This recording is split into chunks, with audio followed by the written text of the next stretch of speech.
Hello, Storygoers, and welcome back to another episode of Tales from the Cartridge, the video game storytelling podcast. I'm one of your co hosts, Eric. And I'm your co-host, Ryan. It has been too long. Life Too has long. gotten crazy, Yeah. and it's been a while. We only missed a month of kind of stuff, Only a month DLC. Of and, DLC, yeah. And the continuing of everything else falling behind. yeah. Because life gets crazy and wild, crazy. and you kind of Yeah. have to, when you have a actual job, you got to put that first, unfortunately, sometimes. Unfortunately. But Ryan, how are you? What's all been Yeah. going on in your world, and what Yeah. have you been playing?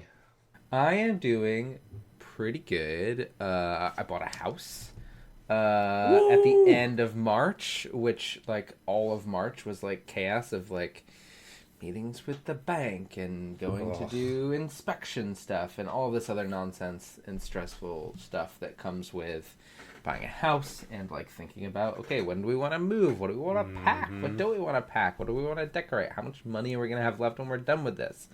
And the spoiler is not a lot.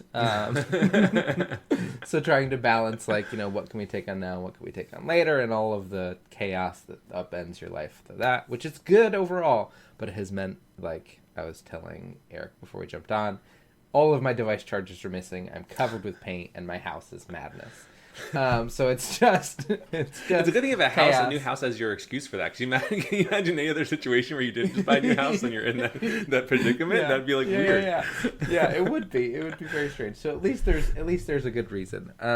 So overall exciting, but it means, like, for the next, probably rest of this month, my life is going to continue to be chaos until we get, like, fully moved in and we're not paying for, like, 2 internet service providers, 2 rents, Oh, God. and all of the chaos and all of the moving and all of that stuff that comes with that, and, like, constant phone calls from solar companies and HVAC companies who want to do stuff to your house.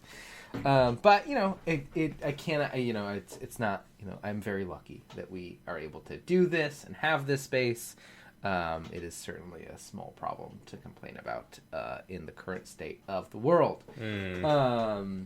But it does impact me personally, and Of course. by extension, all of you. For all those who like to listen, yeah. But Yeah. but you're right. Even though the world is the world right now, your problem is still significant, still valid, Yeah. and it takes precedence, and it's important. You know what I mean? Yeah. So Yeah. I'm just happy. I mean, let's put this on everybody else who listens. But if you are a fan and you've listened to us for a while now, I think we could all probably say we're very happy for you, and this is fantastic that you get to have this and this opportunity to own a home and all the cool things that come with that. All the cool things that come with that and all the craziness. But Yeah. so that's been, like, taking up a huge chunk of my time and brain power, because, like, another piece of it is, when that big thing is on your mind, it's hard to think about other things that are stressful or that feel like there's stuff we have to do. But so I've been playing a bunch of bits and bobs over the past few months. We recorded a very big, very exciting episode maybe a month ago. Yeah. That will be fun to dive into once we get there. But since that recording, I've played a bunch of little stuff. So the most thing I've been playing the most of is Assassin's Creed Shadows, which overall is a very fun time, and I think there's a lot of really great stuff about that game. There's certainly some friction, but I will say, from a story perspective, the intro experience to that game is probably, for me, one of the strongest since the Ezio trilogy. Like, Really? the emotional impact of maybe the first 2 to 3 hours of that game are really solid. It does, like most open world Assassin's Creed games, taper off a little bit as the world opens up for you and you can kind of choose where you go, so those narratives aren't as strong. I have a feeling if they're going to stick the landing and that the ending will be pretty strong as well. But that opening, like, there was a part I got, like, emotional by how, like, meaningful and intense. Like, there's some really good characterization happening, some really impactful storytelling that I think is really well done. Some stuff that's a little funky, but I think it works. And then it's certainly where I'm at now, things have kind of tapered off. And there's still, like, fun story stuff going on, but it's like, go to this part of the, map, and there's a whole new story here you're going to explore. And because it's not really connected to anything else, it loses some of that. But there's some cool stuff they're doing, and I'm excited to play more of it. I actually have this, like, really frustrating bug that I'm dealing with right now that is, like, stopping some of my progression. Oh, no.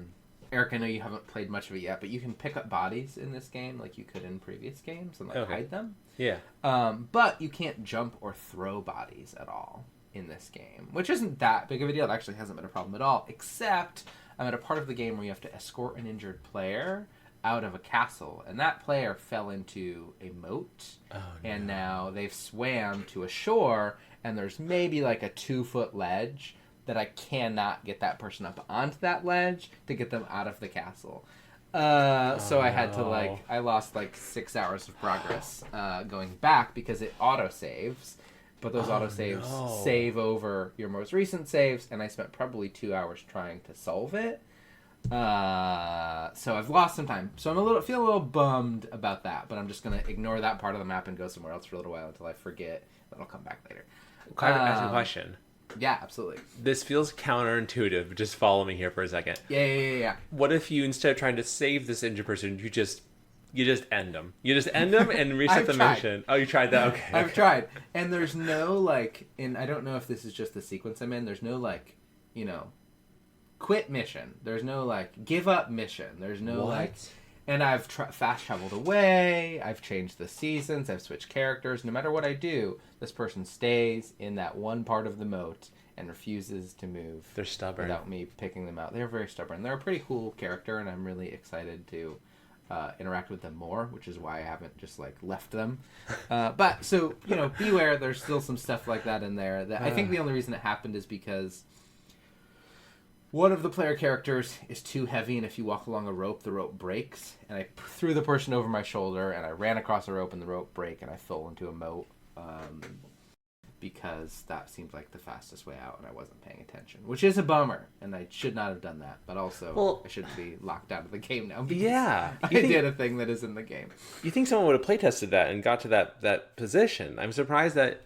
Yeah, I haven't been able to find anything online either. I mean, there is a bug right now that prevents people from picking people up, but that seems unrelated to my situation. Yeah. But all this to say, fun game. There's some really good story stuff at the beginning. There's still some jank there that, you might want to adjust your auto-saving to maybe do multiples, or maybe you yourself should save a little more frequently. I mean, I was at my 39th hour when this happened. So, I've had a pretty smooth sailing before I got here.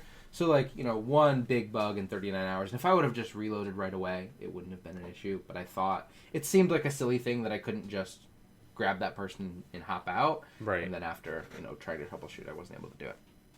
But, all that to say, really cool game. I was not super interested in one of the playable characters initially because one of the playstyles really fits my playstyle. Yeah. Or the way I want to play the game. But there's a story beat that feels so cool that was oh man, this character is the best. How can I be them all the time? There's some... Wow. They do a really good job of winning you over because you play one character for almost the entirety of the intro, and then you play another character maybe 10 hours in. And when they come in, it's at a really cool point. And you've played this other character for so long, and this character feels so different that you feel like you're going from a regular soldier to now you're playing the Hulk, and it's really cool. Yeah. So there's some really cool stuff they're doing there. I really am enjoying overall the experience, and I'm hoping they can stick the landing narratively. I wish there was some modern day stuff in there more than there was, but that's just this game was made by a different team, so that whole Layla stuff is all kind of totally not involved at all. Oh, okay, that kind of wrapped up with the other stuff. But yeah, that's the game I played the most. I played a bunch of other stuff. I tried Sniper Elite Resistance. Narratively, pretty boring, but an okay game. Pretty fun game. I tried Wolfenstein Young Blood. Terrible. Really bad. Whoa. Big bummer. Because I really liked New Order and Young Blood. The gameplay isn't bad, but you're going to these same zones over and over again, and enemies constantly respawn, and it's an open world type experience. And the writing for the two girls I don't think is the greatest. This is the daughters, right? Yeah, this is that you're playing as the daughters. Yeah. Okay, yeah, this came out a while ago, I think. Right? It did. Yeah, and it didn't get great review scores. That sucks. And then Farming Sim 25, gave that a try because Roadcraft came out, and that was really fun. And I wanted another game where I could just do really basic stuff and make a little bit of money. And it's fun enough. It's really obtuse. 2 Point Museum, really fun. Great Steam Deck game. Looks fun. Runs beautifully on the Stream Deck. Really fun. Split Fiction came out on my birthday, and I played it the weekend Happy of my birthday with my partner, and we haven't gone back because the gameplay is fun enough. There is a sequence, Eric, that we were playing through, and you may know this sequence, that like we as humans were disgusted. You as somebody who is a very empathetic person, especially towards animals, I think you're going to be really not into it. Oh no. You might know the sequence from the trailer. I don't. But it's dumb and bad and serves no purpose. And overall, the writing I just don't think is very good, especially a game about writers and authors, and like the whole like overarching story is kind of about AI without talking about AI. And like how, human stories can never be, AI and big corporations who are trying to tell these, like, take stories from others are never going to be as good as the power of like human storytelling. And then it like uses every single bad trope in storytelling and is like really shallow, and like you're running through maps and like the narrative is the sun is going to blow up, we have to stop it, and that's all you get and that's all you know, and then you go stop it, and then you go to something completely unrelated and you never visit that again. It's just it feels it would be a better game if it was like a game about video games, because there's a lot of like video game tropes in it, and like talks about, and like at one point you jump into a haystack and you say we're going to take a leap of faith, right? It's like talking about video games in a video game. And if it was a game about video games, great, but because it's a game about books and writing and the writing is bad, it feels worse. So that's a bummer. But also, I super didn't love a lot of what their last game was doing. And so maybe it seems like I'm in the minority once again. I don't understand it. I truly. Me either. And again, I haven't played Split Fiction, so I can't confirm or deny. But I just don't. I did hear, and this is a slight spoiler. So if you don't want a spoiler on Split Fiction, please skip a minute ahead. But I did hear they put the elephant doll from It Takes Two in the game, and you can rip something off it, and it does scream the same way. There's some even reference to it in some way, shape, or form. I think it's just such bad taste. I just think this thing that people hate. People hated this part of that game, and you're gonna put it in your new game as a reference to it. It's just so shallow, and I just don't. I don't know. There's something about that guy. I don't know what his name is. We all know him from the Game Awards. He's always there. I just don't. I hold very little space for him. I think he's kind of problematic in my opinion. But it's just. I don't know. Never mind. I shouldn't go too far. I have a lot I could say, but I think I'll just keep it to myself. I mean, if you ever want to try it, I can invite you and you can play it for free, right? Like if one person buys it, the other person gets it for free. So if you want to give it a try, let me know and we can jump in and play through a little bit, and you can kind of get some feel for it. I mean, I will say, I think like I heard another podcast talking about this, and I fully agree. The reason these games are so popular is there's nothing like it that is like fully co-op, and it's like really easy for new gamers to jump in, and also folks who've played games for a long time to jump in. It's like really, this game demands a lot more from the players. Like there's a lot more platforming, there's a lot more timing, the mechanics are more complicated, but like if you mess up, it really doesn't matter. As long as one player does it properly, you can keep moving forward. But that's my only guess, is there's nothing like it, and there needs to be, because something with like even no writing would be better than the writing that's in this game. So that's a bunch of stuff I've been playing, and a bunch of my thoughts on all those things. Thanks for listening to all this game nonsense. But Eric, how are you? What have you been playing? I'm good. Kind of same old. Just getting through day by day with all the craziness in the world. But and when you work in mental health, luckily I've not brought a whole lot home with me, but it's still a little bit harder now. When times are hard, you definitely feel a little bit more, which is interesting. But I did go to Canada recently. Shout out to Canada. You're awesome. There are people here who totally respect you in the U.S. and love you. My wife and I went to Canada for a couple days to Quebec City, and we had a great time. And I just didn't. It's so funny. Like it felt so like similar to what I know, but also just so not, because like just another just how heavy the French language is over there. I just didn't. I'm just so ignorant to it. I'd never been to Canada before, so it was so interesting to kind of be there and be present with that. But everyone was so nice and so kind. I had a really really good time. So yeah, if you have any listeners that live there, especially in Quebec City, thank you so much for having such a cool place to visit. So it was very very nice. But yeah, it's been a while. I feel like since I haven't really been playing a whole lot. I feel like it's been kind of crazy lately with time and kind of doing other projects and things like that. But still in that Fortnite train. I just bought. I just saw that they have a Dead Space pack. So you can buy Isaac Clarke. Fun. And I was like, all right, I'm back in it. So I bought Isaac Clarke and I'm running around.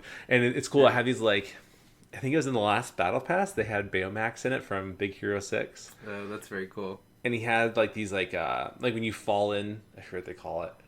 Man, for someone who plays this way too much, I don't know the name of anything in this game. When people say like a location, like I had no idea what the location is. I'm probably been there like 1,000 times. But yeah, when you drop in, you have like a special effect that kind of like goes around you or whatever to customize your character.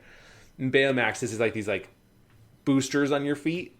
That's his little drop-in thing. So I put that on Isaac.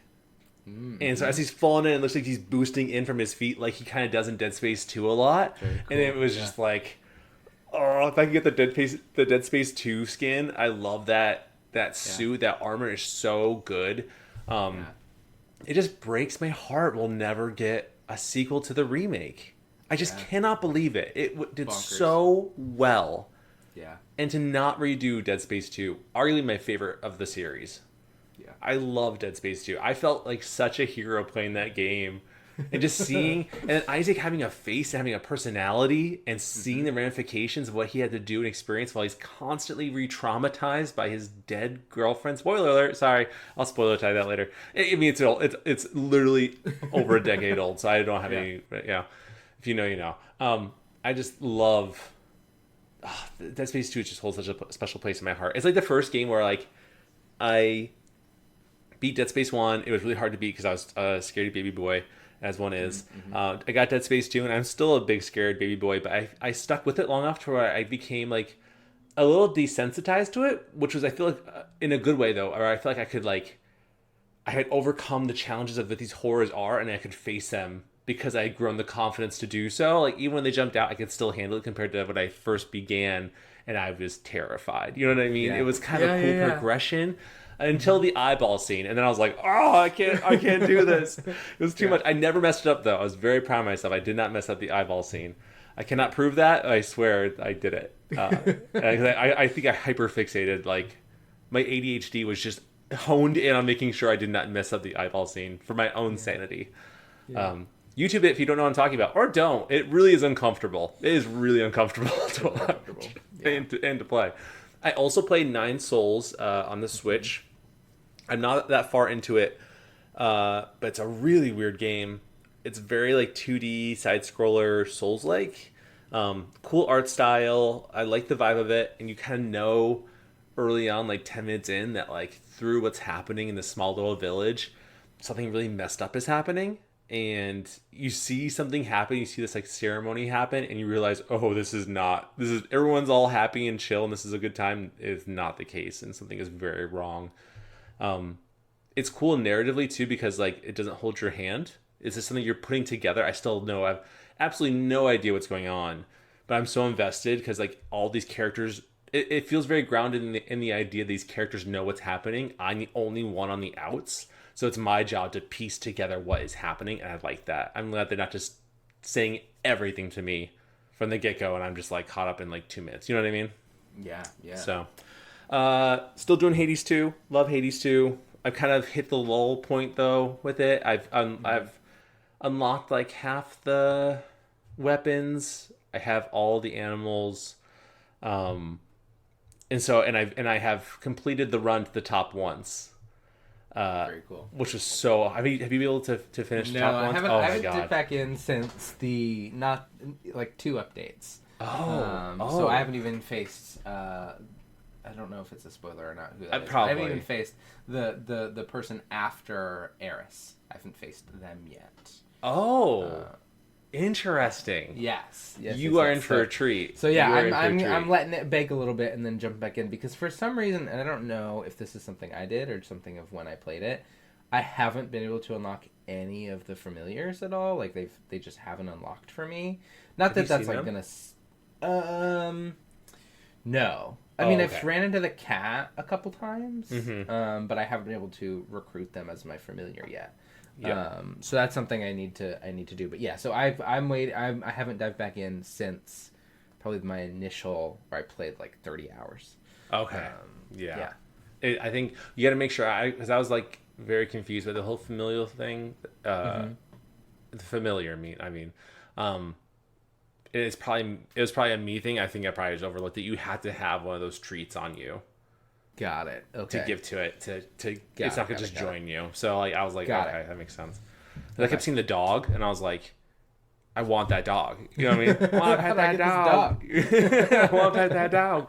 But he wouldn't let me pet him. So then, but I was able to kind of give him one of the treats, and I realized I was like, oh, okay, this makes more sense. And they are so helpful. The ferret is so sick because he gives you an increased chance of dodging attacks, and so like. You're about to get hit and you know it, and the ferret just saves you from getting hit. It just is like, yes! Like, it's so sick. And then that last phase, I'm not going to give anything away, that last phase, something very cool happens in that final fight if you get, but it's such a challenge. It is, you need as much stuff in your arsenal of tools to be able to beat it. It is so hard. It is stupid hard how hard it is, for good reason. But and Ares is great. Ares is back.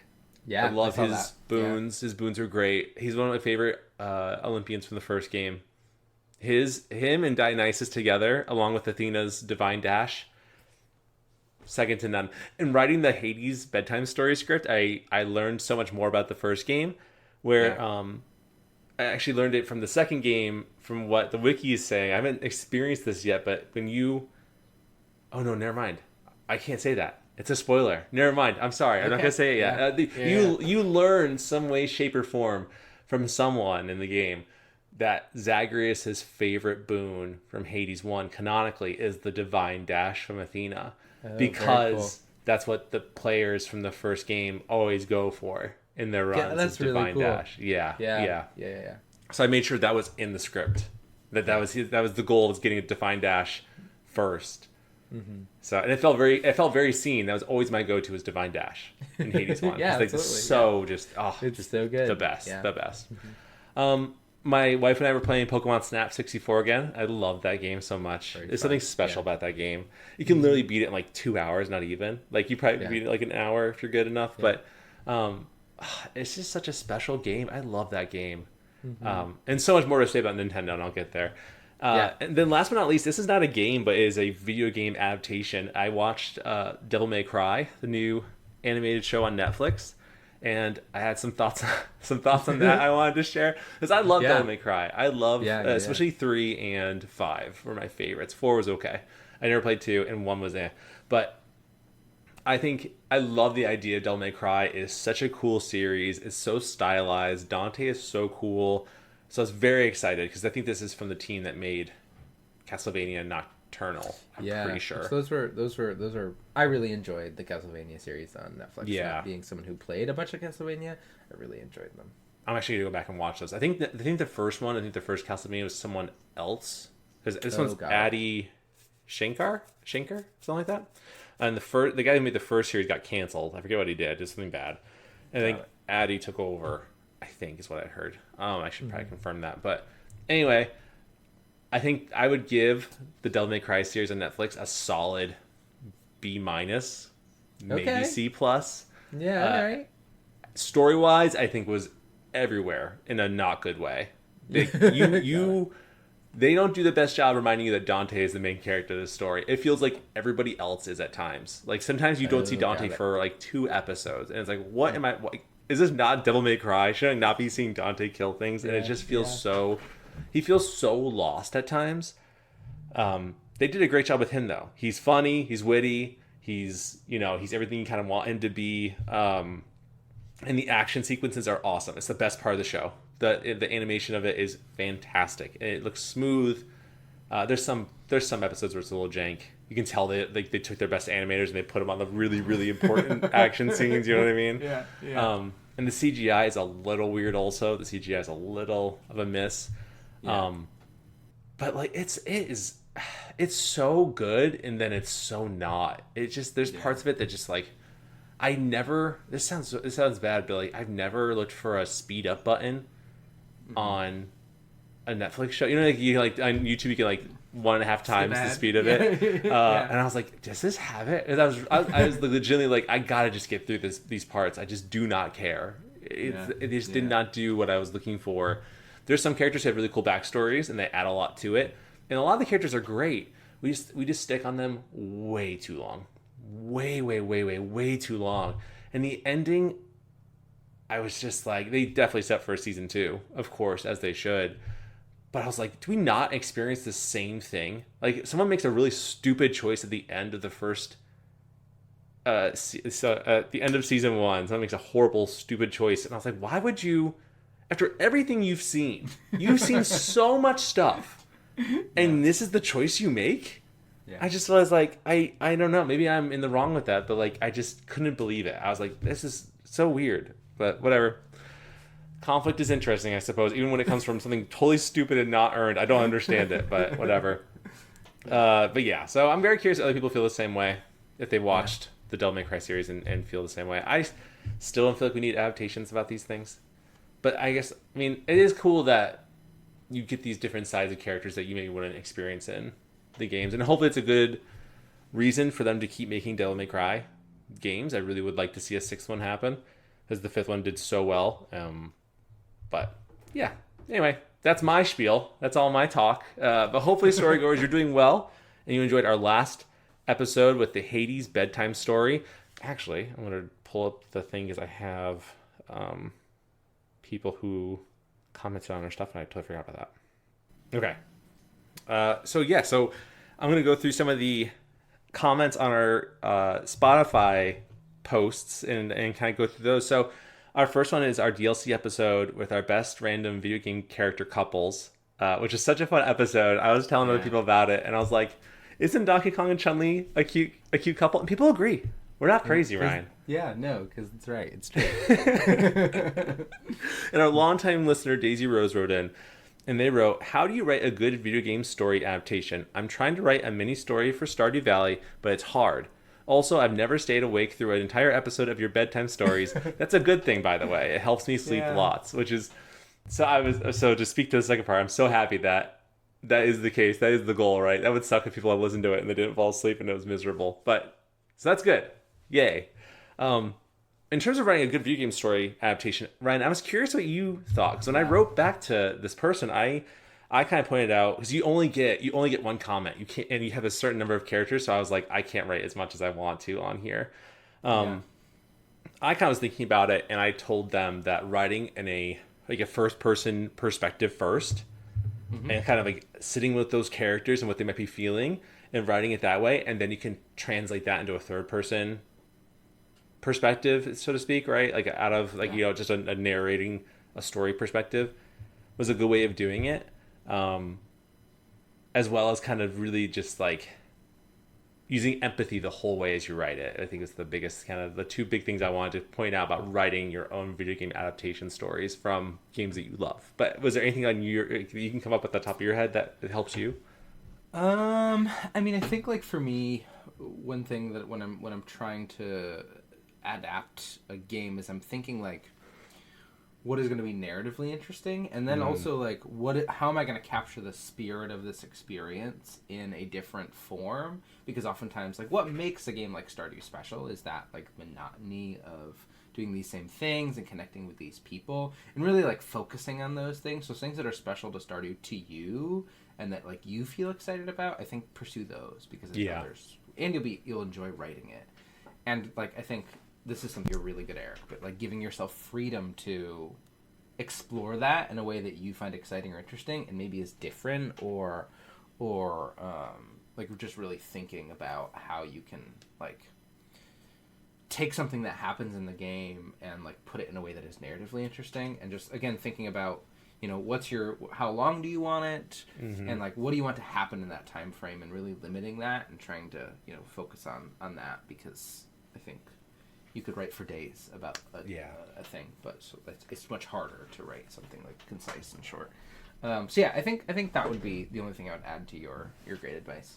Yeah, I think that you are 100% correct, because I feel like that is definitely a huge part when you write stories. At least like when I write like the Pokemon ones, or even Hades, or really any of them, it's like whatever I would want to do in the game is kind of what narratively makes the most sense to write about. So like whatever Stardew characters you want to befriend, or to you know, really are interested in, or what you would want to do in that world, is what should be written about, because you know it best, and that's the thing that excites you the most.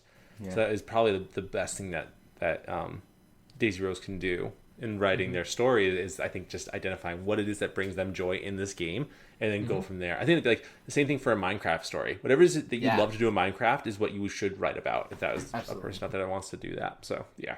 Our next comment comes from a Bedtime Stories from Hades Part 1. We had Super Sheepy wrote, I have just a special spot in my heart for a game called Piku Niku on the Nintendo Switch, and it'd be super awesome if you can make it, but it's a super funny and goofy game. If you were able to make it, which you don't have to, it would definitely be better as a normal story and not a bedtime story. And I had never heard of Piku Niku, so I looked it up, and it actually does look very interesting, and it has somewhat of a compelling story to it for a game that looks very like silly and weird like that. But so we'll look into it, Super Sheepy. We will look into it and see what we can do with that. If it's a story that add to our list. Yeah. And then in our campfire stories, a supermarket simulator campfire story, we had write in, who has a raccoon picture as their Spotify picture, which is awesome. And they wrote, "Why hasn't anyone commented? This is great." Which is so nice of them. Thank you for writing, and thank you for commenting. I wish more people did. It'd be super, super, super nice. And that was it so far. We had a couple polls as well. Let's read the polls really quick too. So far for our Hades Part 1 poll, the question was, which Olympian should Zagreus accept a boon from next? I wanted input from the audience to see what Zagreus should get next. Right now he has Divine Dash, he has Ares, primary attack with its name I can't remember, and he has the Flood Shot cast. Okay. So that's what he has so far. And so far, with 100%, Artemis is in the lead for the next boon. Love those critical boons from Artemis so much. And then, what else do we have here? On our random video game character couple wheel from our last DLC episode, we asked, did we get it right? And 100% so far are saying yes, we did it. Absolutely. We did it right, because we are right, 100%. We are right. And then in our supermarket simulator campfire story, the question was, if you ran a supermarket, would you want customers to talk to you? 67% have said, yes, talk to me. While 33% have said, no, leave me alone. I don't know.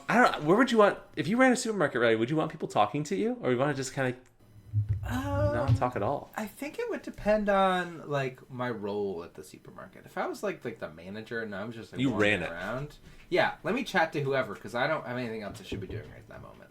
If I'm like if I'm running the cash register, don't talk to me. Hand me your stuff. I'll say good day. You say good day. This is all transactional.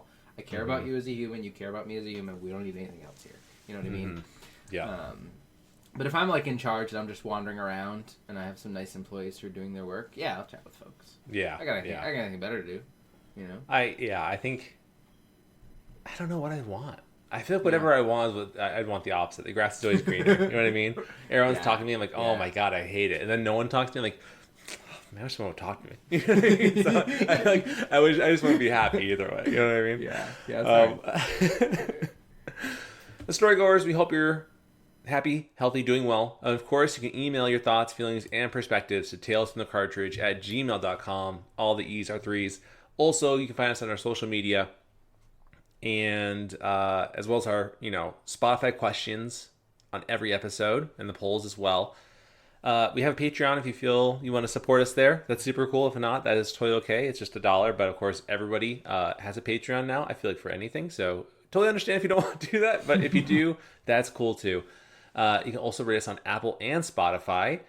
And yeah, that's about it. We are at 4.8 stars on Spotify right now. It'd be super cool to stay at 4.8, but with another review. Unless that's not how math works, and it'd be a 4.9 at that point. I don't know either. That Math's would hard. also be good, though. A 4.9 would be great. Oh, that'd be great. But someone gave us a 4 and really just messed us up hard. You know what I mean? Yeah. I'm sorry that we were a 4 in your heart, whoever you were. Yeah, whoever it was. What can we do? you have power in changing your answer if you want. I imagine. Do you need money? Do you need massage? No, I don't. No, edit that out. I was thinking back massage. That seems creepy all of a sudden. Sorry, never mind. But anyway, Storygoers. We're gonna talk about the two topics today. Yep. We're doing our discussion about the overall Switch 2 presentation, our thoughts and feelings on that, and then jumping into our most anticipated story games coming up in 2025 and beyond. Yeah. I don't know, Ryan, did you watch the presentation? I did. Yes, I did. What'd you think? I watched the presentation while we were putting Legos together on a card table. Oh, that sounds nice. On Friday night? Mm. Saturday. No, maybe last weekend. I've lost all sense of time. It's all a mess. I don't know who I am or where I am. But yeah, I watched. It was on the whole time. I watched when I could. I was listening, but I listened or heard the whole time. I think overall it was a fine presentation. I think there wasn't anything particularly for me specifically, but I don't think that super mattered. I think they did what they have to do, and I also think Nintendo is smart, and they know they don't need to show much to ship a bunch of these, but they will need in 6 to 8 months to ship some more of them, and that's when they'll release more stuff. Exactly. I think it's all business, right? It's all it doesn't make sense to release 10 games on release day that are all eating each other's lunch. So as personally, it's a bummer because I love. Are we talking about stuff that was announced? Yeah, I'm not gonna. We don't have to worry about spoilers or anything like that. No, I mean, if you okay, cool. are, hopefully, if you're listening to this, you watch the presentation, you know all the games that are announced. Yeah. Kirby Air Ride was one of my very favorite GameCube games. I played that a ton with friends. So the idea of it's exciting, but I was in a very different place when I played that when it came out, where I don't know if I'm in a place right now where I'll play that a bunch. And then Mario Kart, I enjoy playing sometimes, but I am not a diehard Mario Kart person. But if you are, that's a huge announcement, and that's going to ship a bunch of consoles. Bummer about the price, but it is the way of, I think things are unfortunately going to keep going that way, especially with what things are going on right now. But overall, I thought it was fine. I wasn't disappointed because I think it makes sense that they're not going to release a bunch. In my heart of hearts, I want more Animal Crossing, but they don't need it. I'm probably not going to buy the Switch 2 right away. If they announce Animal Crossing, I would buy a Switch 2 right away. But I don't think they necessarily... Either way, they're going to get my money. It's just a matter if they want my money now or later. And they probably are okay with not taking my money now. They'll take it later when sales They'll take drop. it later. 100%. It is a bummer that things that I want didn't get announced, but also... They're gonna make $1 bajillion. It's fine. They're fine. It's okay. They announced what people needed. There's some stuff there that I thought of you, Eric, when the Dusk whatever game was announced. The Bloodborne 2 game. The Bloodborne 2 game, because that was Eric might be really excited about that. There's some stuff that I was excited for my friends about, but there's nothing personally that I'm I need to go buy a Switch 2 right now. Versus if they announced a new Mario or a new Legend of Zelda or a new Animal Crossing or a new Pikmin. Something like that. But I think we're probably 6 to 8 months away from those things, and that's okay. I've got enough going on. I think you hit the nail on the head. I feel like they gave just enough to give an appetite to people who want the Switch to ASAP, the hardcore of the hardcore. And all you need is 2 games to do that, and I think those 2 games are Mario Kart World and Donkey Kong Bonanza. I think those are for sure. Donkey Kong looks great too. Yeah, because I was scratching my head. I mean, you saw we were in our Discord chat just talking a little bit about it. Some of all of our friend group are putting little things in here. I was talking to our good friend Dave about things a lot during the presentation. I was really surprised to not see anything from Mario. Like Mario Odyssey. I was surprised not to see an Animal Crossing. But Ryan, you put it perfectly where you're right. I think that those games, the big announcements, are going to be coming out in like October for holiday.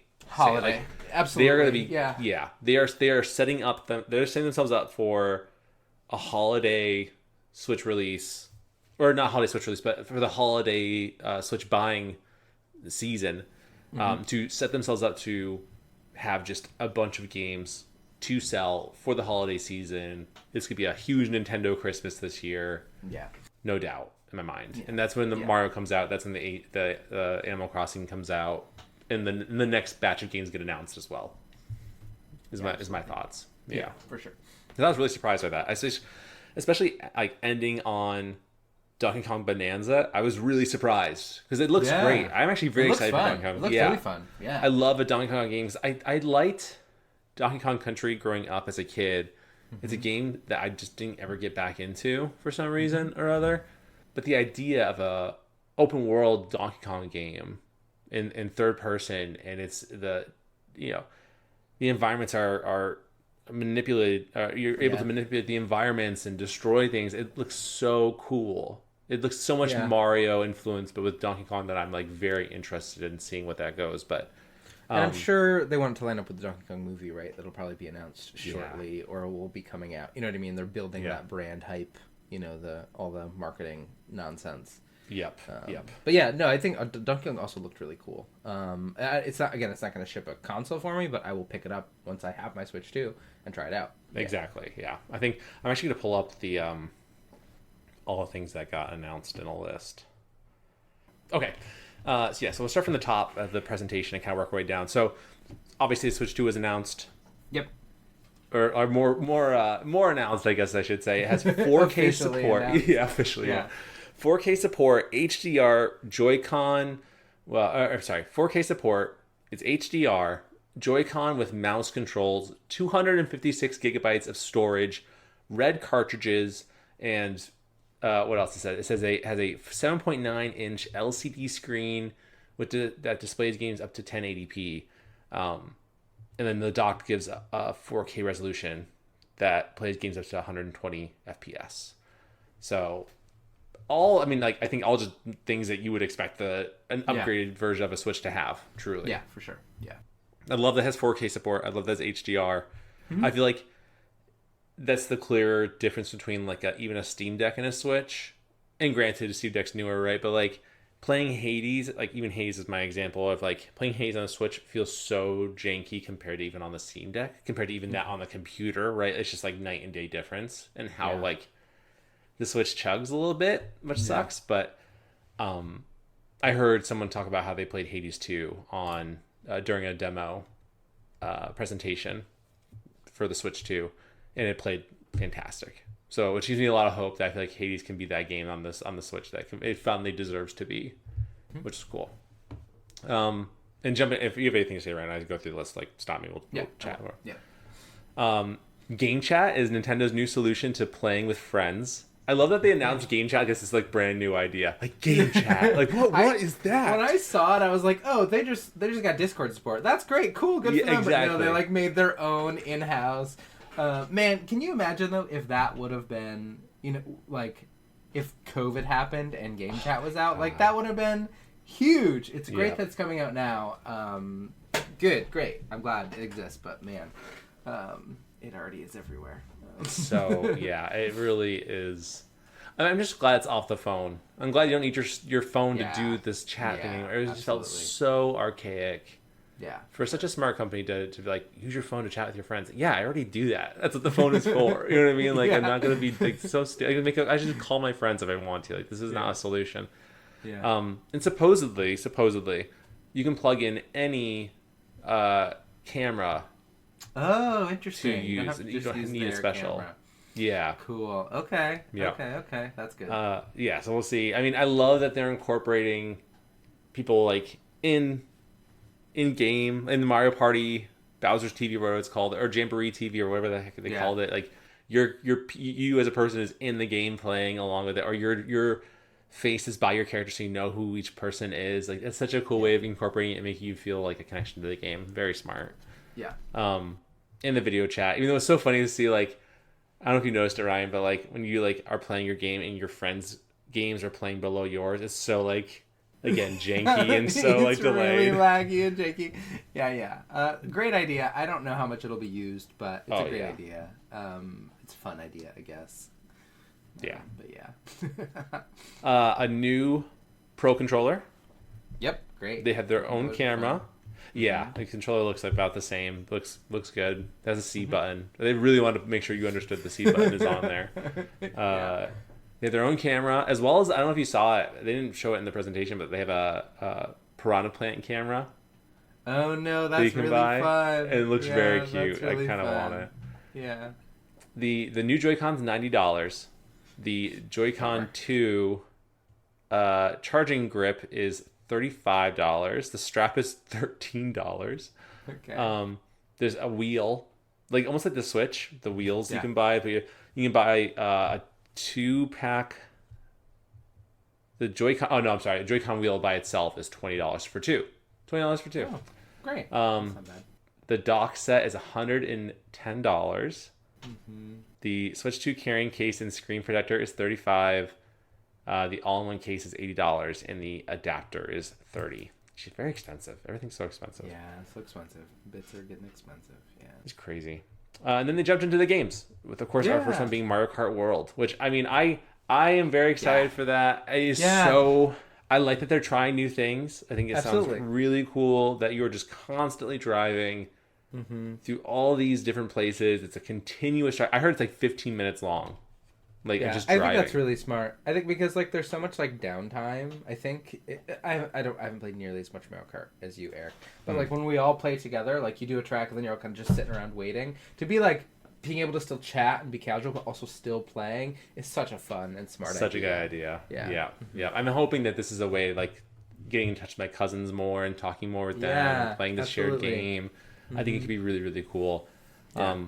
I'm super happy about the cow from Moo Moo Meadows being a playable character. It's awesome. Yeah. Supposedly it can eat a steak. That's pretty messed up and horrible. I don't like that. Yeah. It really makes no sense at all. Whatever.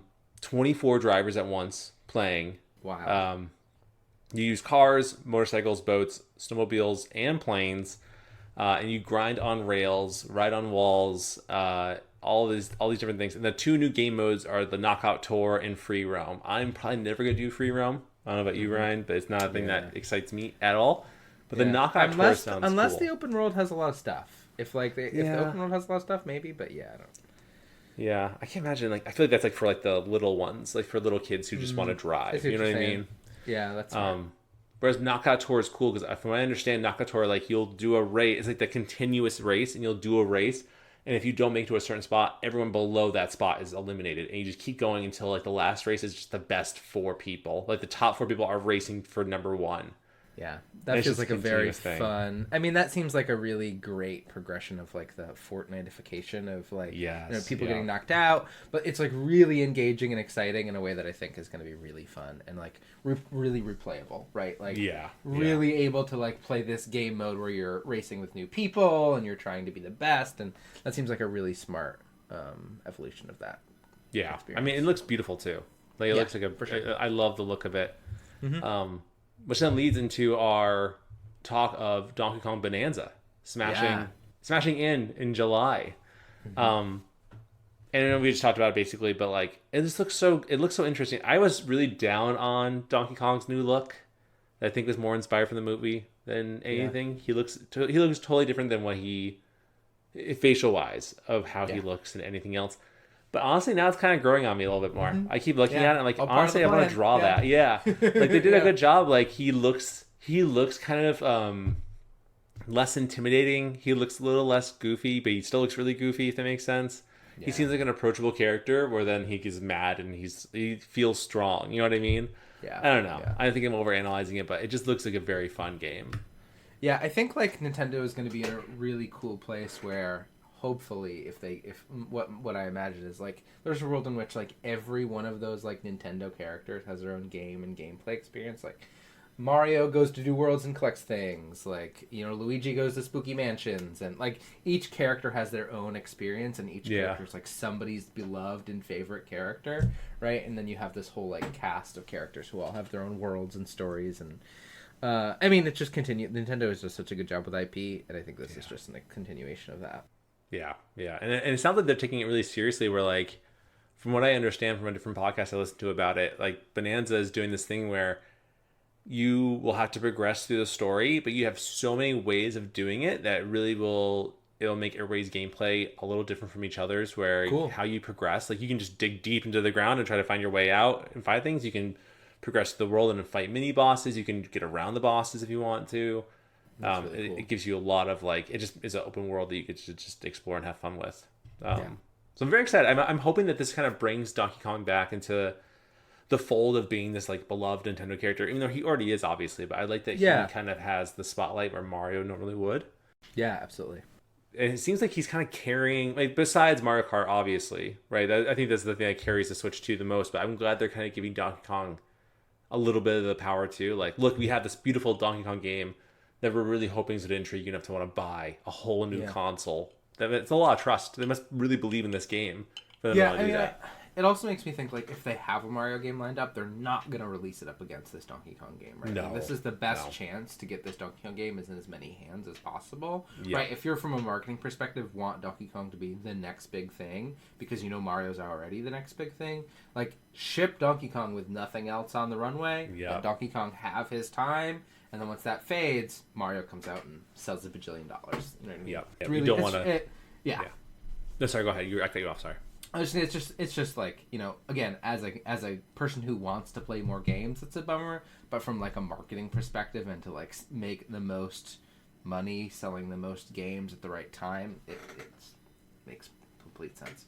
Right. I can see them. I almost feel like the more we talk about it too, it makes more sense for them to put Donkey Kong with the launch of the Switch, because imagine if they reversed it, right, and they had Mario Odyssey 2 coming out, and of course everyone's going to buy that game. Yeah. Everyone's going to buy that game. And then say towards December, Bonanza's announced. This holiday season. I don't think as many people are going to buy that game because there's other games that'll be already released with it too. Why are you going to put your time into this new game? Yeah, no matter how good. Yeah, exactly. Whereas, like, when you flip-flop it, right, Bonanza's going to be one of the only new Switch games coming out. A very limited number of games on a whole new console. You'll want to buy that and play it and experience this new game on your new console. Yeah.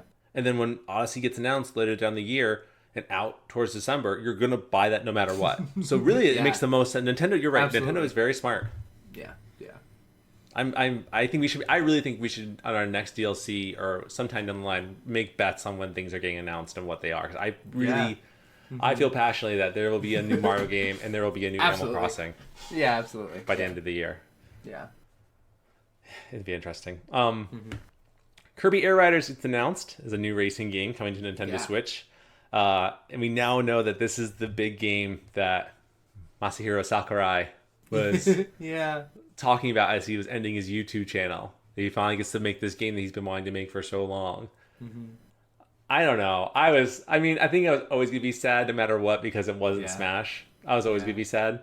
I never played Air Riders. I had no idea. I didn't know it was on the GameCube. It's such a fun game. It's like such a fun party game because you just drive around and goof off and collect cool power-ups, and then you battle. And it's a fun time. Very Mario Kart-esque, or no? No, it's more of like you're dropped into an open world, and it's actually thinking about it. It's like super before its time. You drop into this open world. There's collectibles all over. There's cars all over, and you drive around. And you can switch cars. You select upgrades to like speed, attack. And then at the end of a certain time limit, you have to drive to the center of the map and you get teleported to like an arena. And then you battle in certain mini games, and depending on like the stats you got, you'll be more successful. There's like legendary cars you have to collect the 5 parts of. Then you get this like cool animation. You have this like super car. And the games are like you drive down a runway and you slam into a target, or you have to battle. Like there's these like very like, Fortnite or like game where you're doing something and then all coming together, and like hopefully you got the right car for this activity. And there's like events that happen, like a giant, you can activate a giant terror bird who comes down, and if you hit his wings, he drops speed upgrades. It was like such a fun like party game. None of us had any idea what we were doing. We played hours of that game. So I'm excited for this experience, and I think, like you said, nothing. It's always going to be a bummer because it's not Smash, but there is a chance that it's something really cool. And if he's passionate about it, who knows? Maybe it'll be really exciting. Yeah. I mean, I think he seems super on it. I know he's the creator of Kirby, right? Like he loves Kirby, so he's probably and he's such a passionate guy for the things that he does that it'll likely be a fantastic game because he is a great game director, and when he's passionate, and nothing stops Masahiro Sakurai. He seems so cool. I would love to meet him in real life. He seems like such a cool guy. The fact that he can play Smash with 2 controllers at the same time against himself is so funny. Only a true gamer could do that. You know what I mean? Like, yeah, absolutely. They announced that Breath of the Wild and Tears of the Kingdom are getting a Switch 2 edition. Yep. Mm-hmm. With smoother frame rates, faster loading times, and better graphics. It also has a new feature as a new Notes app on the Nintendo Switch online app that helps players to find Shroks. I combine shrines and Koroks. Shrines, Koroks, and other locations alongside commentary from Princess Zelda that wasn't in the original games. I was laughing to myself because, like, in their little demo they showed on the presentation, like, you see the Korok seed just like above where you are on the location of the map, and then it's just a GPS like proceed north. And it's like, what? Who? I don't. Maybe if you don't know how to get to a certain place, that makes sense. But like, you literally see yourself on the map. You literally see that you are below it. Why wouldn't you? You don't know how to go up? I don't understand. So maybe I'm just not understanding it. I don't know. Yeah, I think it's a similar. They want people in the Nintendo Online ecosystem, like they want you to be using Nintendo apps on your phone. I think it's just a way to do that. Whether or not it's just getting more people in that ecosystem, I would guess. Because it's similar to you. I mean, I think there are certainly like folks that could be helpful for. But yeah, I don't know. Yeah, I think if you're not like a hardcore Zelda person, or you really are not super into exploration, and if you need to get all the stuff, or you kind of hit that lull where like you're done with this game, you just want to collect everything and be done. Yeah, that's probably what this is for. Yeah, absolutely. Yeah. But I mean, I was actually thinking I want to go back to Breath of the Wild. It's been time since Tears of the Kingdom, where like I couldn't play Breath of the Wild right after Tears of the Kingdom, so that just would be such a disconnect. It's such a different. But I would love to experience Breath of the Wild again, and I think the Switch 2 will be that medium to do so for me personally. Yeah, absolutely. So we'll see. Metroid Prime 4 Beyond is getting a Switch 2 edition with mouse controls and quality and performance modes. It will be 4K, 60 FPS with HDR for quality mode, and then performance mode is 1080p, 120 FPS in HDR, which is wild. To say that Nintendo game is HDR and 1080p is crazy. FPS. Yeah, it's nuts. So wild. But cool. I never got into Metroid Prime. I love Metroid, the series itself. I never got into the Prime series that much. I was never good at it. But I'm happy that people are really excited for it. I would love that. Absolutely. Yeah. Kirby and the Forgotten Land plus Star-Crossed World brings a whole new story on the Switch 2 specifically in the Kirby and Forgotten Land Switch 2 edition. So many words. I feel like I just lost myself there in that. But it looks cute. I never played Forgotten Land, but everyone people loved it. I've heard some like really good stuff about it, especially like I've heard the end game is like really fun. It takes time to get there. But we played it a little bit because there's a cool co-op mode, but the problem is in the co-op mode, it's one of those co-op modes where like one player is Kirby, the other person is a dude with a spear, and that's their power, and that's kind of a bummer. But it still seems like a pretty fun time. It's so funny. That's when you like realize you were not born to be the main characters, when you're the only person that only your power is a spear, and someone else can absorb the powers of the things around them. Like you're just the side character, and that kind of sucks. Yeah. Super Mario Party Jamboree is getting an expanded edition on Switch 2 with mouse controls as well.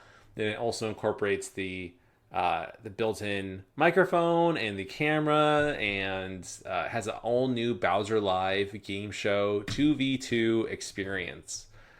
But I like Mario Party. I think it's fun. I think this is one of the main reasons why I want to get a Switch 2 at least professionally in my job, because I play the Switch a lot with clients. It's a great way of building rapport with clients with kids especially, who don't want to be in therapy. And that's your way of kind of bonding with them and building a rapport and being on the same team and having fun. It makes them want to come into your office and sit down and talk about your feelings for 20 minutes, because it's hard for kids to want to talk about something for too long.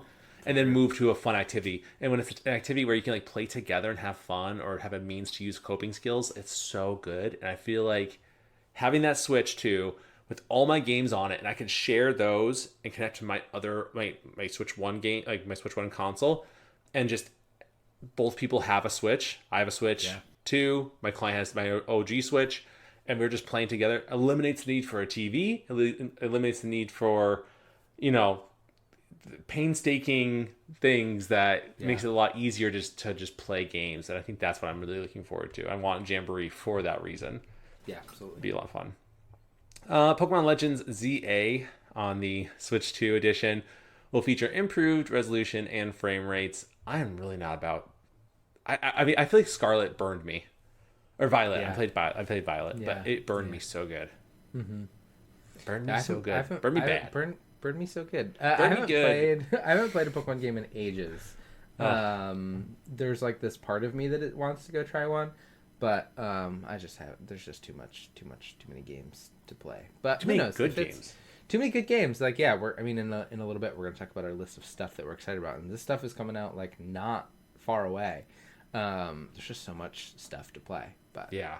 I think I just feel like the Pokemon developers, who are they? Niantic or I don't know. Man, I should know. I can see the intro of the OG games in my mind. The developers, I feel like, have just kind of been riding along of what has been so successful that it is just getting to this point of... Was that? Game Freak. Why did I think it was the end? I was thinking Niantic from Pokemon Go. Are they they're the developer. You're right. You're totally right. Developer? Yeah. Yeah. Game Freak. I just feel like they're doing new things, but it's just still not interesting. I don't care about running on rooftops. Does nothing for me. That does literally nothing for me. Yeah. It just feels so janky and just so old. I just don't, in a bad way. There's games who obviously take old elements, or games from like older games, elements from older games. I cannot talk. And make them fun. But Pokemon's not doing that. And Scarlet and Violet were so boring. And ZA, it just feels like it's more of that. Yeah. I don't know. Hopefully I'm wrong. I really hope I'm wrong. But it doesn't seem like it so far. We'll see. The Switch 2 Welcome Tour will showcase the much anticipated next console. So Welcome Tour is basically you are inside your Switch 2 console and looking at all the bips and bops of what it means to have a Switch 2 and what it all does. And it is a paid game. You will pay for this digital game. And I listened to a podcast from the Kind of Funny Games cast, and they were talking about how they said that the day of the presentations, like all the influencers and YouTubers were there at Nintendo in New York City. I think it's New York City. And they said that Welcome Tour was a paid game, and everybody laughed. And it was very uncomfortable. Yeah. Yeah, because it should not be paid. There's like a precedence of tech demos like Astrobot and like the Me stuff that like it is always free, and this is a wild precedent to try and battle. Yeah, that's wild. That's like that did not help the presentation at all. No, having this as a paid title. Yeah.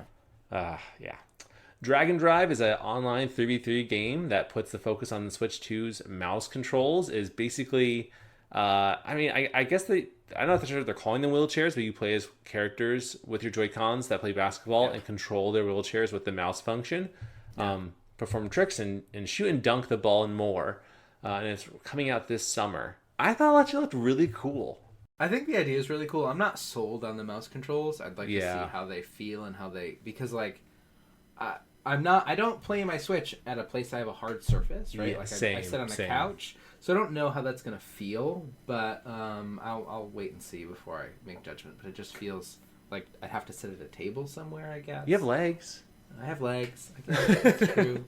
But I have to put it on something. I don't know. Your legs. Oh, I guess I could put it. I see what you're saying. I put it on my. I did not think of that. Yeah, so I'm just being funny. The game looks cool. The concept looks cool. I'm not sold on those controls yet.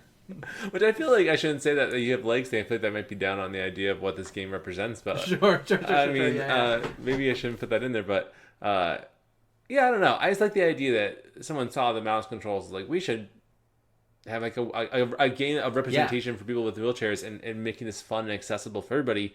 I think makes it really cool. Yeah, so absolutely. Hopefully it's as good as it looks. I did hear that the controls are a little bit more janky and that you have to like really push the Switch controllers to like really move, and that it doesn't feel very fluid like you'd want it to. Right. So yeah, we'll see. I was super excited about this, Ryan, and I think you would be too, if I remember correctly. But the Nintendo GameCube games are coming exclusively to Switch 2. Yeah. I saw TV Robo come up. I got so excited. I love TV Robo. Me too. There's so many good GameCube games, but yeah, that's very exciting. So excited. I'm really sad it's exclusive to Switch 2. I do feel like that is a bummer. Because that is, besides Mario, obviously, besides Mario Kart, I mean, I am so excited to play Wind Waker again. I've been wanting to play Wind Waker for years. Absolutely. I almost emulated it on my Steam Deck with the Dolphin emulator. But I decided not to, because I just kept all these rumors about Wind Waker being ready. It's ready to go. It's ready to go. And then nothing coming out. Every direct, nothing new about Wind Waker. So I am very excited to play Wind Waker. And also Soul Calibur 2. Soul Calibur 2 is awesome. I love that game. Yeah, absolutely. Such a good game. Link is in it. He's sick. Such a good game. Yoshimitsu, so cool and weird. Who's the samurai dude? I thought he was so cool too. Mitsurugi?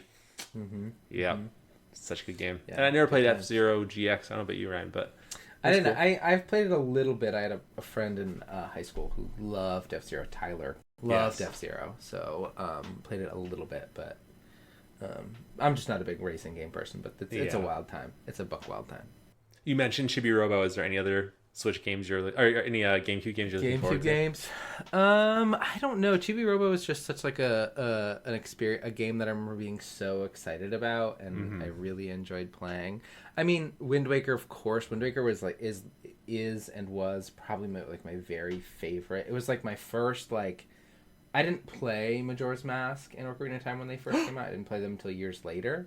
We're done. Like, Sorry. Other than like, I played a bunch of the handheld, but like Wind Waker was my first like 3D full Legend of Zelda game that I loved playing so much. I mean, I'm interested in playing like the Pikmin again, but those are already those will be true out there too.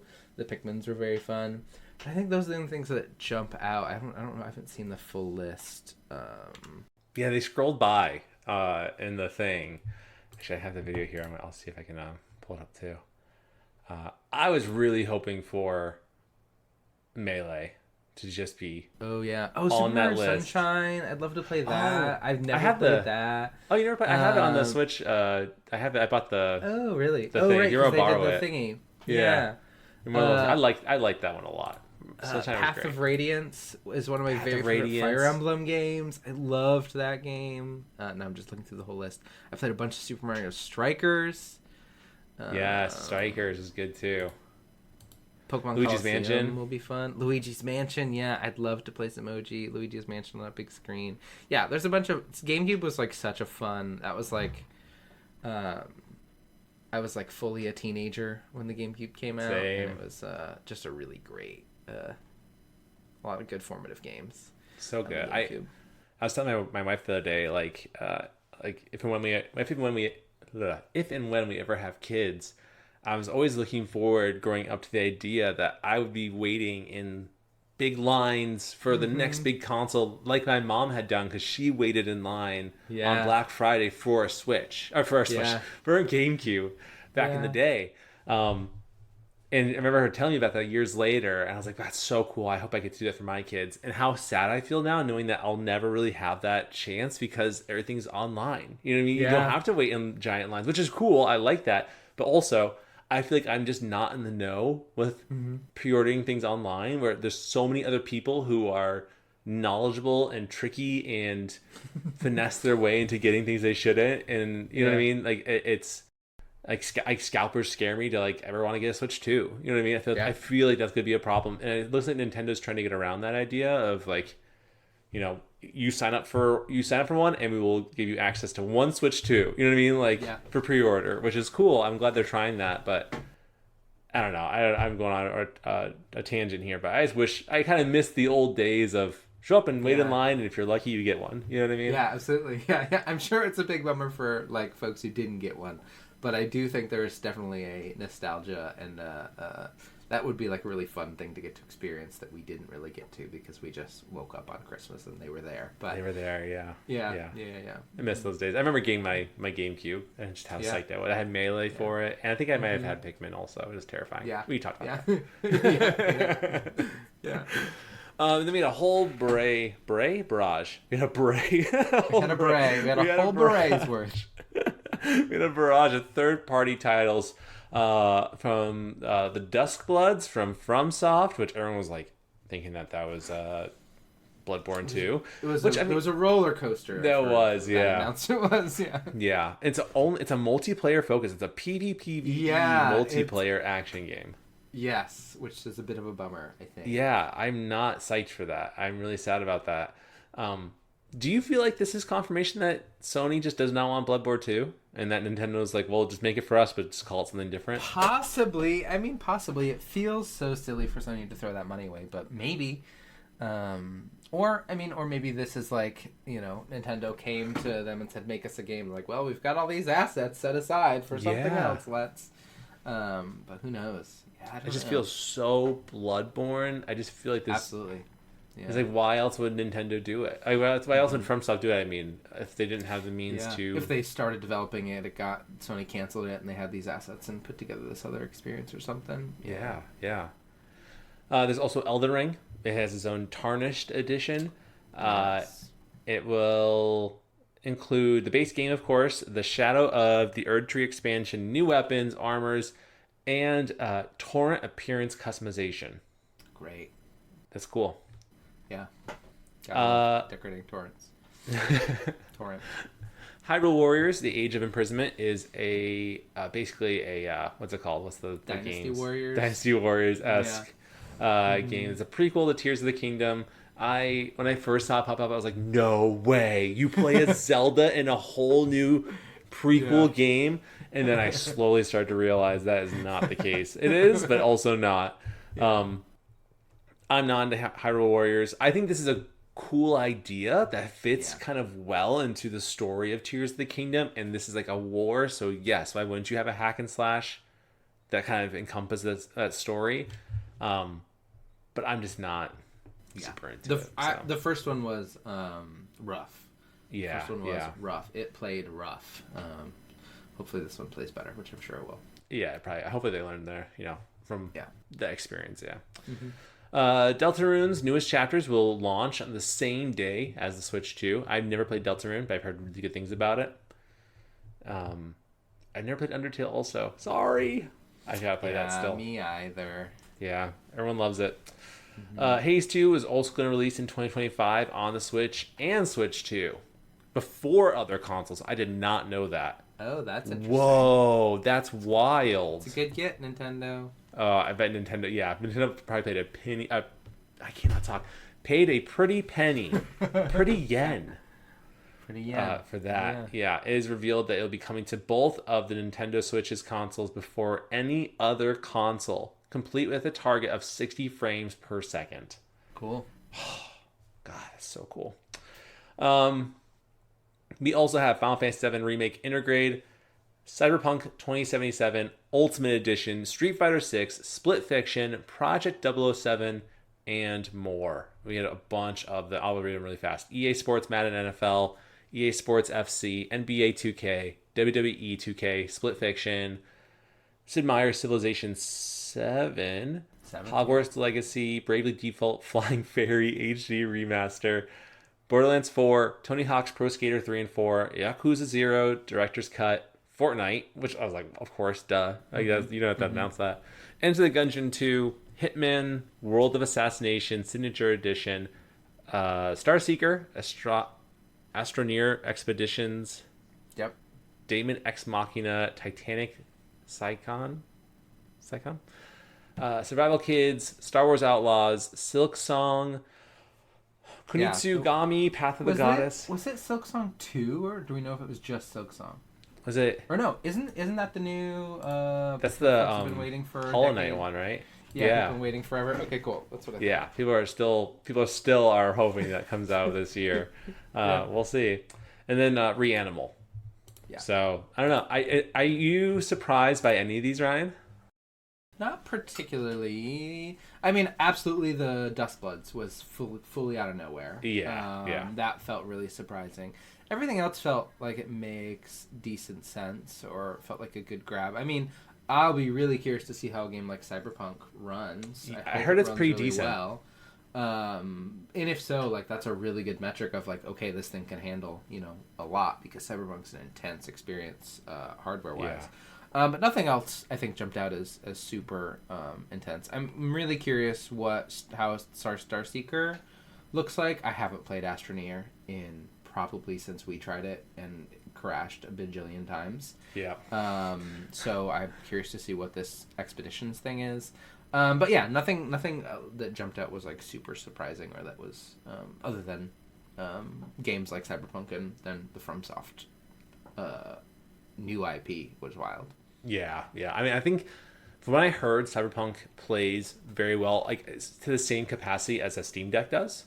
Okay. Which is cool, especially compared to the size of them. Like the Switch 2 is the same size roughly, or smaller, right? as thick as a Switch 1. Got it. So that's very interesting. And but the bad part is like I think people are really down on the storage, 256 gigs I think of storage, but sure. Cyberpunk will be 25% of that. Yeah, I mean, I put an SSD card in the day I bought my Switch, Same. so I did never think about it, but I can understand if that's something you don't want to do, that being a pain. Yep. I think that the digital game cartridge thing too might also maybe help in a way, but it probably still has the install download, so probably not. Now that I think about it more. Yeah. And that was what we have so far.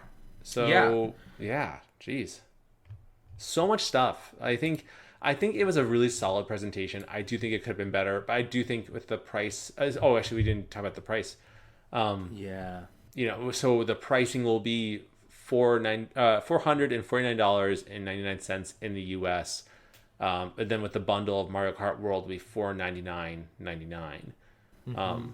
Which honestly I think is a really good deal now that you think about it, because like it's only an extra $50. Yeah, if you're gonna get Mario Kart, absolutely. Yeah, 100%. It's a good grab. I think it's a digital one too. I don't know if you get Mario Kart physically from that. I think you might get. I'm not positive though. And it releases June 5th. So, geez, 2 months away. 2 months away. Less than 2 months. From today when we're recording. So I don't know. I think it was a solid presentation. I do think the price was a downer, but it makes total sense why. And I'm very curious. Do you feel like I don't know if we should get super heavy into politics? We all know what's going on. Likely, if you're into video games and know the situation, because we can't pre-order Switch 2s in the U.S. right now with all the tariff thing going on. But do you feel like Nintendo, depending on what occurs between now and then, before release, do you see them potentially increasing the price of their Switch before it launches, after announcing it'll be $499? That would be such a huge marketing hit. I don't know. That'd be.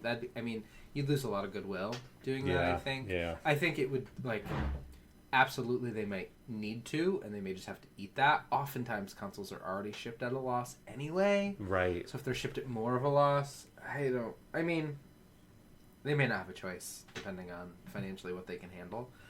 Which would be a bummer. They're gonna have to, if they do that, they'll have to do something to and also we're releasing this new game that you can also buy separately, but we're releasing this new, you know what I mean? They're gonna have to, adjust or course correct. It really depends on how much they're willing to eat the loss.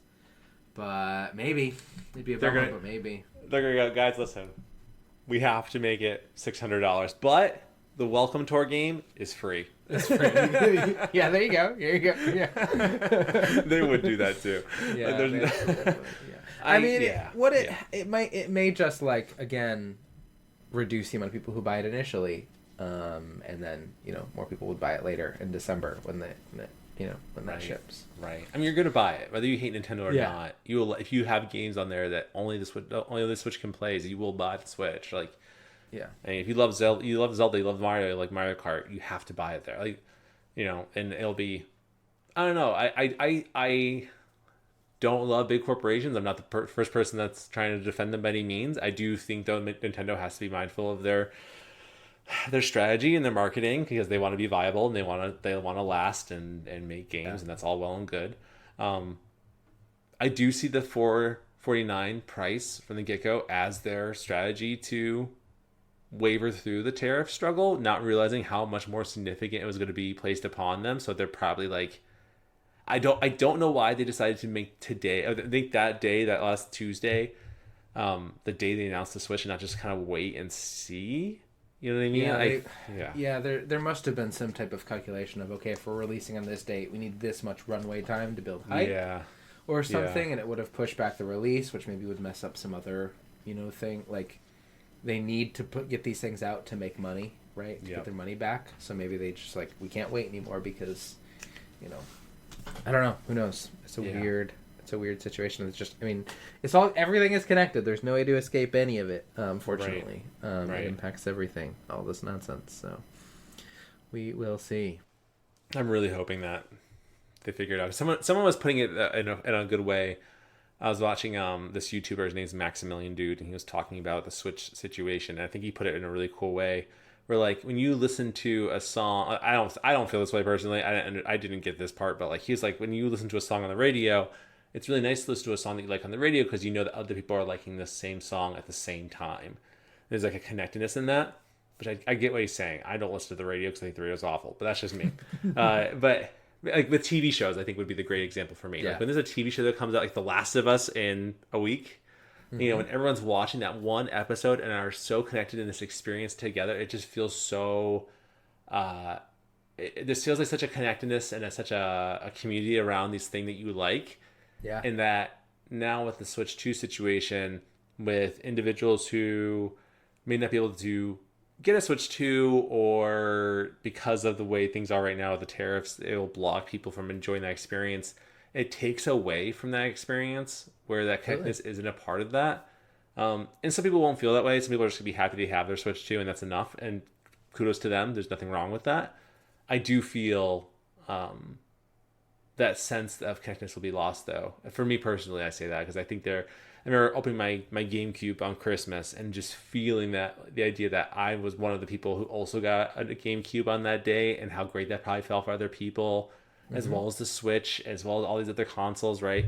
PS5 is a good example too. Like, there's such a fun connecting experience through that, and I feel like there's a potential that could be altered or lost through this, through these times. That's kind of sad. It's kind of sad to see that happen. That's a big bummer.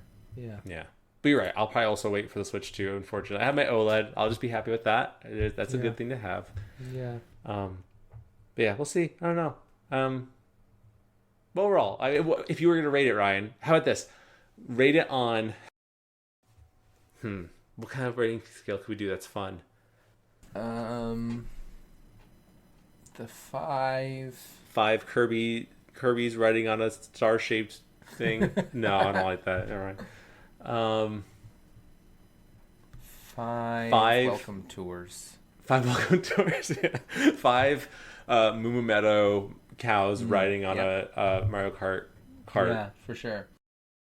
I mean, I think I'm probably between a 3.5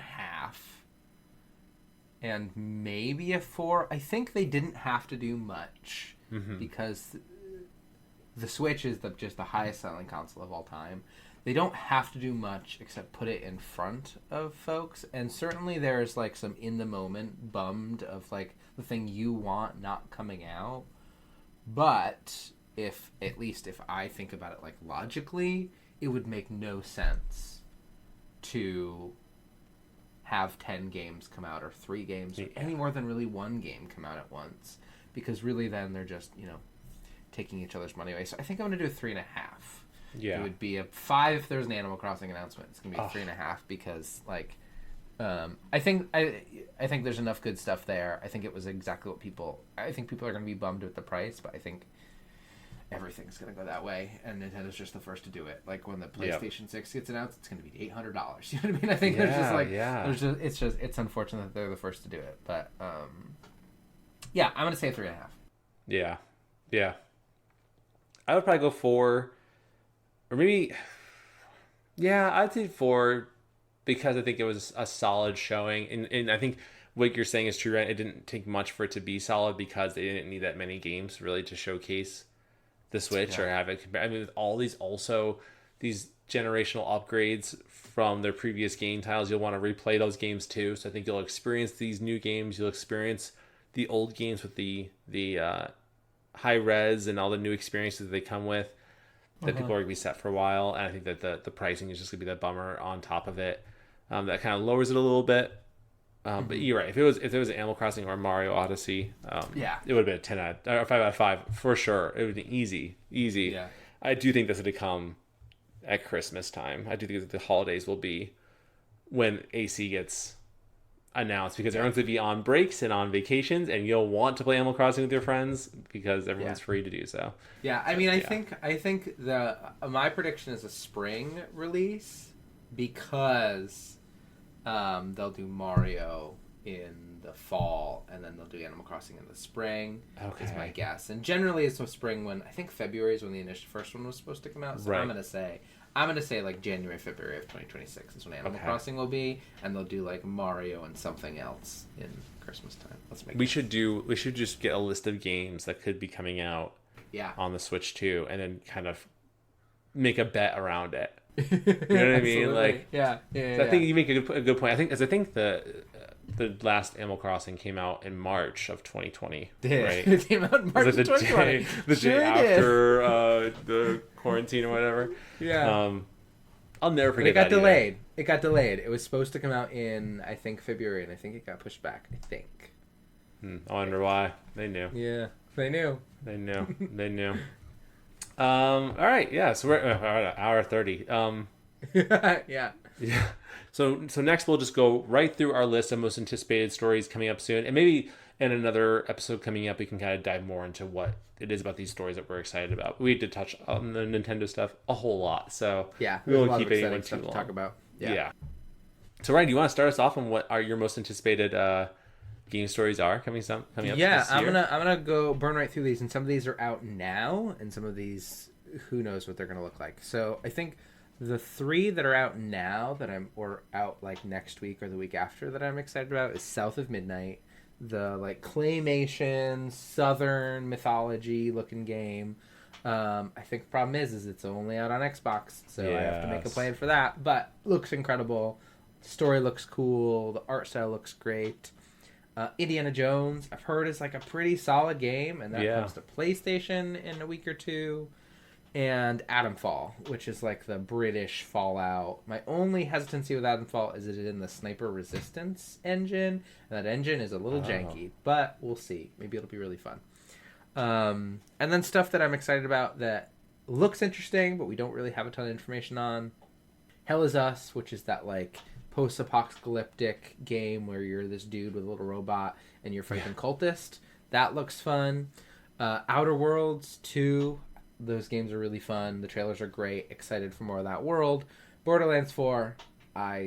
You and I played a ton of Borderlands. So excited. A game we played a lot together, and I'm really hoping that they stick the landing with 4, because I really would love to play more good Borderlands. And then my last one I'm going to hold on to, because I think you'll have much more to say than I will. I'll just say I'm excited about Ghost of Yotai, but I haven't played Ghost of Tsushima, so I think there's some work I got to do before we get there. Okay. Eric, talk me through some of yours. Before I do, though, I actually had this thought recently, and I'm curious, if we ever find ourselves in a lull of games, would you ever want to go back to the Borderlands series together sometime? Yeah, I think I would. I think I would really like that a lot. Yeah. Like, we should do that sometime. Borderlands 2 has such a special place in my heart just from playing it together. If it was just by myself, I would have liked it, I'm sure, but like you and me playing it, and was it other people that played it, or was it just you and me? I don't remember. Other people might have joined us here and there, but I think you and me played through the whole thing together, maybe multiple times. Yeah, it was. I remember playing the Torque DLC. I know we always talk about it when it comes up, but that Torque DLC was just. I remember cry laughing from that experience. It was so much fun. Yeah, but yeah, I would love to play those games again. If you ever want to play, let me know. Absolutely. I would jump on that in a heartbeat. Yeah. So Borderlands 4, obviously. I saw Randy Pitchford come on the presentation, and I was like, oh, this guy. You know what I mean? Like, whatever. Damn man. Yeah.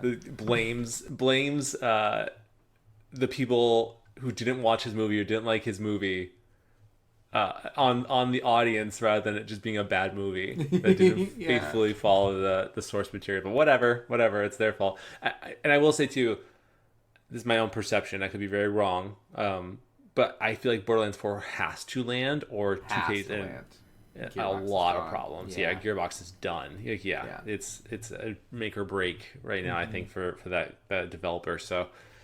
But hopefully it's good. I just need another handsome Jack-esque bad guy, because this new one also does not fit the vibe of what I'm looking for. Yeah. So we'll see. But I'm excited to try it. Yep. Hopefully it's fun. Judas from Yes, I'm very excited for Judas. We don't know a whole lot about it. It is a game that is being developed by director Ken Levine, who made BioShock 1 and BioShock Infinite, and so it's more of the same of that kind of influential gameplay of your choices will matter, and you are really in this beautiful world that has so much character in it. But we just know nothing still. It's so quiet on that front. I really want to know more about it. Of course, Mario Kart World and Donkey Kong Bonanza, we already talked about that. I'm excited for both of those. Ghost of Yotai, I think, is going to be really, really fun. I loved Ghost of Tsushima just because I think the story is really solid. There's a solid B+ story from what I remember it being, but it really was just going to camps and just picking out how to get people in silently. And I love stealth games. I think you also like them too, Ryan, right? Yeah. Like, I love Dishonored, love stealth games. They're so good. When you can get through a whole camp and not get caught once, it just feels so good. It just feels so empowering. Yeah. And Ghost of Tsushima was great with that. So Ghost of Yotai, I feel like will be just more of the same of that. And I don't think it's woke to have a female character as a lead. No, I mean, I love Erica from other stuff she does. Yes. So I'm like even more excited, but yeah, just a bunch of hooligans. God forbid you have a female character that isn't being chased by a man in some horrific way as a lead, and that's it. Yeah. I can't. If that's woke, then like, if every story has to have a main character that's a guy, I just feel like that's so boring. That's like so boring. If you feel like you can't relate, then just don't play it. Whatever. I don't know. Yeah. Of course, the updated Switch Zeldas, I'd love to go back and play those as well, just because, whatever. I love those stories. They're fun. Yeah. And then Metal Gear Solid Delta, which is a remake of 3, I think. Yeah, Snake Eater. Snake Eater, yeah. I've only ever played 5. I want to play the originals. I just never have gotten to them, but I'm really excited for this. I don't know how I feel about the fact that Kojima really isn't a part of this whole thing, obviously. And I still think it's crazy that Konami still is holding this grudge against him. He's done so much good for them. And vice versa. Like, they gave him a platform and he did really well with it to where he's doing his thing now too. But Snake Eater is a lot of people's favorite Metal Gear Solid. So I'm really excited to see what it's like and experience that. And more of that espionage, more of that like stealth in like this jungle. I'm really excited for it. I think it'll be very, very fun. I think Ape Escape is some way or shape or part of it as well from the last thing we saw, but I don't know how. But so yeah, very excited for that too. I think that'll be a fun story that will be wild and crazy Kojima. I'm very curious if it'll deviate from what the original story is, though. That's what I'm very curious about. See if people take that. So, but yeah, I'm sure there's more games coming out too. But Absolutely, there's more stuff. Yeah. We talked a lot into all the Storygoers' ears, so. But let us know. Please write in. Let us know what is your take on the Nintendo Direct, on the Switch 2 announcement, as well as what's your most anticipated story games coming up this year and beyond. We'd love to know and read all those at talesfromthecartridge@gmail.com. All the E's are 3's. If you're on Spotify, you can scroll down and answer our poll question or write in. And we will read all those in a future episode. I feel like not to go too crazy or off topic here, but I think this is a statement that really is like consistent through time, because time is always ever changing, but we truly do live in unprecedented times, as in every time is kind of unprecedented times, obviously, right? But for all those who are going through it right now and struggling, please remember that, an emotion is like a wave. There's always a peak, and it will feel heavy and it'll feel unbearable, but it will bellow out. It will even out. It just takes time and persistence and grounding. So please, please, please help yourself, right? Reminder to take care of your mental health, and it's okay to help ourselves through dark times and difficult times. So, But Ryan, again, congratulations on your house. That is super exciting. Thanks. It's yes. wild. I'm excited to help you move and get all the stuff in there and have it be your place. You deserve that. Yes. It's awesome. Thanks. So, thanks. Yeah. And Storygoers, please, please, please take care of yourselves, and we will see you in the next episode. Bye. Bye.